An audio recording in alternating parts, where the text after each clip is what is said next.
ওই যে 2019 সালে যুক্তরাষ্ট্রের যে স্বরাষ্ট্র দপ্তরে জঙ্গিবাদ এবং ইসলামিজম নিয়ে যে রিপোর্টটা প্রকাশ করছে বলছিলাম না, সেই সময় ইংল্যান্ডের স্বরাষ্ট্রমন্ত্রী গেছিলেন মঈনুদ্দিন যুক্তরাজ্য স্বরাষ্ট্র দপ্তরের বিরুদ্ধে যুক্তরাজ্যের হাইকোর্টে মানহানি মামলা দায়ের করে।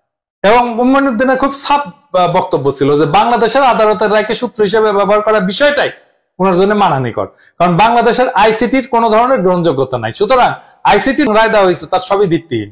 এর ফলে যুক্তরাজ্যের একজন সম্মানিত নাগরিক হিসেবে মঈনুদ্দিনের মানবাধিকার এবং সম্মান পূর্ণ হয়েছে। অভিযোগগুলো ভালো করে চিন্তা করে দেখেন। আবার বিপরীত পক্ষ মানে স্বরাষ্ট্র দপ্তরের আইনজীবী করছেন তা হচ্ছে মূলত যুক্তরাজ্যের আইন ব্যবস্থার অপব্যবহার করতে আইসিটি আর বাংলাদেশের বিচার ব্যবস্থার গ্রহণযোগ্যতা যাচাই, ঠিক কিনা বলেন? এই রায় চৌধুরী মঈনুদ্দিনের পক্ষে গেছে, মানে এটা খারিজ হয় নাই, আলহামদুলিল্লাহ। তাইলে হাঙ্কারে কি লাভ আর কারাল রানীর কি বাস? হাঙ্কারে কি লাভ হয়েছে সেটা আর আমার কইতে হবে না। একজন আওয়ামী লীগার রায়হান রশিদ রায় হওয়ার আগে আশঙ্কা প্রকাশ করে লিখছিল চ্যানেলায়, যদি চৌধুরী মঈনুদ্দিন এই মামলায় জিতা যায় তাহলে কি হবে।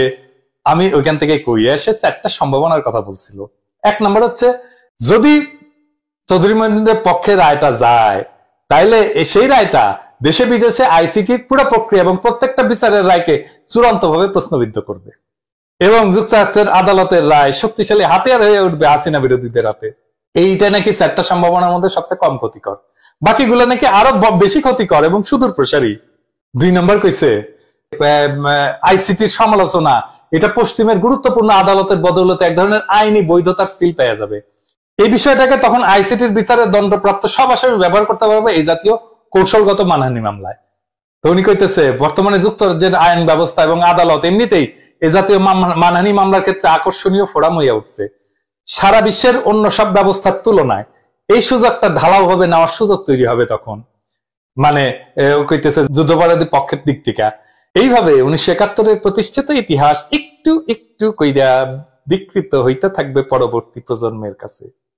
তৃতীয়ত ওই করছে, যদি চৌধুরী মঈনুদ্দিন উতরে যাইতে পারে তাহলে 71-এ সংগঠিত যা যা অপরাধ হইছে তা নিয়া বর্তমান এবং ভবিষ্যতের সমস্ত ধরনের গবেষণা লেখালেখির কাজ উদ্যোগগুলো একটা বড় ধরনের প্রতিবন্ধকতার সম্মুখীন হবে। লেখক এবং গবেষকদের, ওরে বাবা গবেষক রে, তাদের কাজগুলো করতে হবে প্রত্যেক পদে পদে মানহানি মামলার খড়গ মাথায় নিয়া। আমরা রাজনীতি করছি, অ্যাক্টিভিজম করছি, প্রত্যেক পদে পদে ডিজিটাল সিকিউরিটি অ্যাক্টের খড়গ মাথায় নিয়া না। আইন বিষয়ে কইতেছে আইন বিষয়ে যাদের বিন্দু মাত্র ধারণা আছে তারা জানবেন কাউকে হয়রানি করতে বা আর্থিকভাবে সর্বশান্ত করতে মানহানি মামলার কোনো জুরি নাই। তার মানে আমাদের নামে ডিজিটাল সিকিউরিটি অ্যাক্টের মাধ্যমে মামলা দিত, এখন মামলা খাবেন নিজুম মজুমদারেরা ইউরোপে বসে। চতুর্থত ওই কইতেছে যে বাংলাদেশে গণহত্যার বৈশ্বিক সার্বজনীন স্বীকৃতি অর্জনের যে প্রজন্মব্যাপী আন্দোলন মাত্র শুরু হয়েছে তার পুরোটাই একটা অনিশ্চিত ভবিষ্যতের সম্মুখীন হবে। এবার বুঝেছেন তো, কাপাকাপি শুরু হয়ে গেছে, কিন্তু এই নিয়ে আলাপ দেখেছেন কোনো? দেখেন না। এমনকি জামাত এই নিয়ে কোনো কথা কইতেছে না, কিন্তু যার ব্যথা পাওয়ার কথা সে ঠিকই ঠিক করে পারিচ্ছে। এইটা মুক্তিযুদ্ধ চেতনা ইন্ডাস্ট্রির বিরুদ্ধে আমাদের একটা বড় ধরনের বিজয়। হাসিনাকে পরাস্ত করার জন্য দুইটা জিনিসকে পরাস্ত করতে হবে। এক নম্বর হইতেছে প্রগতিশীলতার বয়ান, আর একটা হইতেছে মুক্তিযুদ্ধ ইন্ডাস্ট্রির বয়ান। পরিবর্তনটা হয় প্রথমে বয়ানে, মাথায়, তারপরে রাস্তায় বিজয় আসে। আমাদের বয়ানের বিজয় রাজনৈতিক দলকে আহ্বান জানায় মাঠে নামেন, সমস্ত শক্তি নিয়ে মাঠে নামেন। বাংলাদেশে বুকসিরা ইন্ডিয়ান ট্রেন নিয়ে যাওয়ার যে ষড়যন্ত্র চলতেছে সেইটা ঠেকায় দিতে মাঠে নামেন। এইটা চুপ কইরা বসে থাকার টাইম না, লড়াইয়ের সময়। ইন্ডিয়ার ট্রেন আমরা রুইখা দেবো ইনশাল্লাহ, আমরা আমাদের সর্বশক্তি দিয়ে এই ট্রেন রুখবো।